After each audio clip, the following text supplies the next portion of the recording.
y debo preocuparme por su viabilidad y debo preocuparme por, digamos, aspectos que son definitorios del curso de las acciones. Es un poco cuando ustedes están en las asambleas, no sé si recuerdan eso, que ustedes estaban en una asamblea y en un momento dado una de ustedes levantó la mano, un punto previo. Bueno, en un punto previo se para la agenda y hay que oírla a ustedes porque usted está teniendo un punto previo. Es más, usted hace una moción previa y su moción previa es, son las 12, yo tengo que ir a buscar a mis muchachos, aquí todo el mundo tiene que ir a buscar a los muchachos, además tenemos que darle comida al marido o tenemos que darle comida a la esposa porque ahorita hay muchos maridos que cocinan y bueno, y propongo que esta asamblea sea suspendida y continúe a las 2 de la tarde. Esa es una moción previa, compañero, porque esa debe ser discutida y votada de una vez porque ella decide el curso de la asamblea. Bueno, así mismo pasa con esto. Si usted no hace una buena reflexión inicial, entonces usted puede ponerse a investigar cualquier cosa y percatarse en el camino de que no se podía. Yo amo mucho a una estudiante de pregrado, cuando yo era coordinador de proyectos de investigación en química. Ellos, los pobrecitos, que nosotros éramos así como bien inconscientes, porque usted sabe que nosotros teníamos esa materia en la cual las pobres criaturitas concebían el problema o la cuestión que iban a estudiar, elaboraban el proyecto, ejecutaban el proyecto y lo reportaban, todo eso en un semestre, y lo hacían. Hoy en día digo, que si éramos ambiciosos, pero bueno, ellos daban, los muchachos eran muy buenos y ellos daban. Entonces resulta que en una oportunidad me dice una muchacha toda emocionada, tengo listo lo que voy a estudiar. Ajá, ¿y qué es? Profe, el hueco esa vez, claro, ustedes no habían nacido, pero el hueco en la capa de ozono. Ese es mi trabajo, porque eso es sumamente interesante y mire, y es pertinente. Le digo, ok, tú dominas el asunto, yo me estoy documentando. Ajá. ¿Tienes contacto con la gente de la NASA? O sea, tienes acceso, qué sé yo.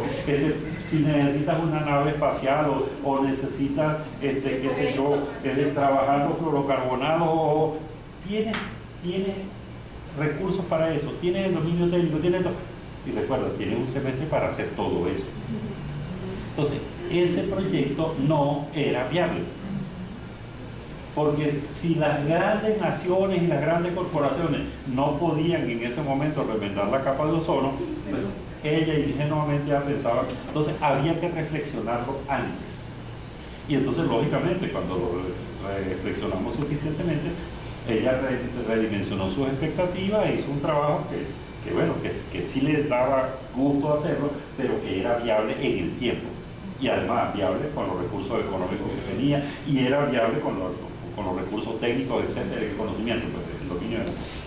Bueno, entonces, este trabajo, to be continued, vamos a llevarlo hasta cerrar un poco la idea de cómo es eso de la reflexión preliminar como nudo crítico. Adelanto esto.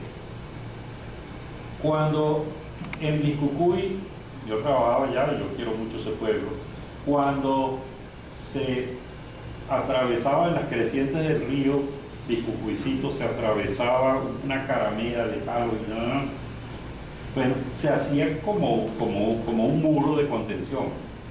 El río, en vez de seguir su curso, se metía para el barrio, no recuerdo ahorita el nombre. Bueno, y se inundaba el barrio, que estaba en la parte baja y qué sé yo, ¿no? Entonces, ¿cuál era la manera de resolver la situación? Había que desbaratar el bendito, la caramera esa de cosas y vacas y palos y pipas y colchones. Y bueno, ustedes saben la historia de la inundación. Alguien hizo una cosa fea, no hay problema. Entonces, si yo quiero resolver el curso del río para que continúe, yo debo disolver esa caramera. En administración, en gerencia, en general, ellos se manejan como nudos críticos. En el curso de las acciones gerenciales, definitivamente en el curso de las acciones ingenieriles, en el curso de las acciones de los docentes, en el curso de las acciones de los padres de familia y madres de familia, hay ciertos momentos claves que no esperan a mañana. Usted lo resuelve ahora. Y si usted resuelve eso, lo demás corre solito. Pero eso hay que resolverlo. Bueno, la reflexión preliminar es un nudo crítico en ese sentido. Si usted no lo resuelve bien, hasta ahí llegó la investigación. Las posibilidades de éxito son prácticamente nulas. Entonces, por esa razón es que yo quisiera insistir un poco en esto y continuar, no sé, quizás un par de sesiones más, que hablemos sobre esto, porque, bueno, yo no quería confesarles, pero yo les he averiguado la vida. Aquí hay alguien que la otra vez se había dedicado al atletismo. Entonces le tocaba era la carrera de fondo. Entonces el asunto es que sabía esa persona que no podía salir antes de que dieran la señal de salida, porque la señal antes o después, pero sobre todo la salida antes, es una salida en falso. Bueno, el que no hace una reflexión preliminar suficientemente exhaustiva y confiable, etcétera, etcétera, es como ese atleta que hace una salida en falso. Es necesario que nosotros nos aseguremos de que la pensamos bien. Claro, de todas maneras vamos a tener problemas. La investigación se parece un poco al matrimonio. No importa cuán bien usted lo piense antes, siempre van a haber problemas. El asunto está en que algunos son negociables y factibles de ser resueltos, otros no. Cuando no, bueno, entonces existen muchos cursos de acción que no les voy a decir cuáles son porque no les voy a venir a abrir los sentidos. Ustedes ya averiguarán qué es lo que se puede hacer al respecto. Pero entonces, reflexión preliminar es, yo no diría que uno, yo diría casi que el nudo crítico de la investigación. Y sobre ello hay muy poca información.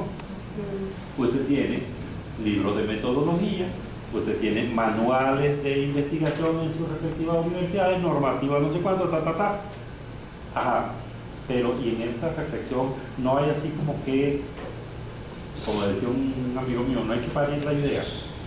Ajá, ¿dónde está el libro de parto de las ideas? Alguien me dirá elemental, mi querido Watson, un libro de creatividad.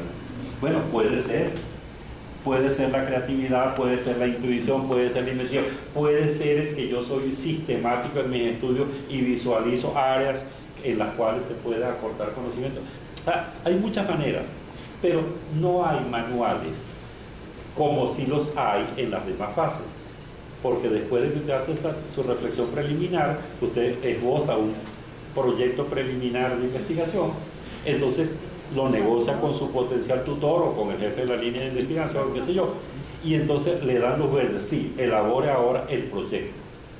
En la UPEL no se pase de 40 páginas, no es así, Ana Graciela, no se pase de 40 páginas porque se lo rechazamos, puede ser máximo 40, 39, 35, 30, usted verá, pero el proyecto no pasa de allí y sigue ciertas páginas. El tercer gran momento, ejecute su plan, porque el proyecto de investigación no es un plan de trabajo, ejecútelo. Y recabe la información y sistematícela. ¿Y qué va a hacer con ello? Elabore el cuerpo de conocimiento que se propuso a reportar. Esto es la fase de comunicación. 4 momentos fundamentales: reflexión preliminar, elaboración del proyecto de investigación, ejecución del proyecto de investigación, comunicación. Entonces, el clave y el difícil es la reflexión preliminar. Si yo me pelo allí, es como el edificio al cual le hice unas bases inapropiadas, no importa que esté llegando ya a ponerle el mando, si eso estaba malo, en cualquier momento eso se desploma. Bien, yo quería tocar esta primera lámina ya al comienzo, porque yo cada vez que puedo le recuerdo a las personas que un investigador tiene doble personalidad, se lo comenté la otra vez. Tiene que tener mucho de Quijote, pero tiene que tener mucho de Sancho Panza también. Porque si es puro Quijote, pura idea, todo urano, lo más seguro es que no lo piense con los pies sobre la tierra. Pero si no le pone emoción, imaginación, reto, un toque de locura si usted quiere, entonces no es capaz de empujar la frontera del conocimiento. Pero para tener los pies sobre la tierra, sugerimos siempre, no olvide a Sancho Panza, que él de vez en cuando llamaba capítulo al Quijote, porque no todo podía ser elucubraciones, sino que... Entonces un poco es doble personalidad. No se asusten, si tienen un amigo psiquiatra, tranquilo, que el psiquiatra le va a decir que todos tenemos doble personalidad y eso no hay problema. ¿Cómo me comporto yo en la casa, en pantaloncitos cortos y en chancleta? Es distinto a cómo me comporto aquí cuando trato de ser una persona amable y todo lo demás. Entonces yo quería tocar eso para que entonces visualizáramos que todo tiene mucho que ver con los paradigmas y con las cosmovisiones. Bueno, yo debo agradecerles muchísimo a las personas que hicieron sus aportes, porque de verdad que me sentí muy cómodo trabajando con los aportes de ustedes, con las ideas de ustedes, con las ayudas de ustedes. Pero nos quedan unos minutos, bueno, bien poquititos, para que cerremos la sesión y entonces nos pongamos a ver qué vamos a hacer, qué van ustedes a hacer. Yo sí puedo, me largo de allá también, pero no les garantizo nada. Pero ¿qué pudiéramos hacer para la próxima sesión? A mí se me ocurre. Tal vez trabajar un poco lo de los paradigmas, no sé, el modo crítico. Yo lo he leído un poco en el autor se me escapa un poquito. Creo que es el único que he leído que habla un poquito del modo crítico. Mire, a mí se me ocurre algo. Giorgio tiene un... Ajá, perfecto.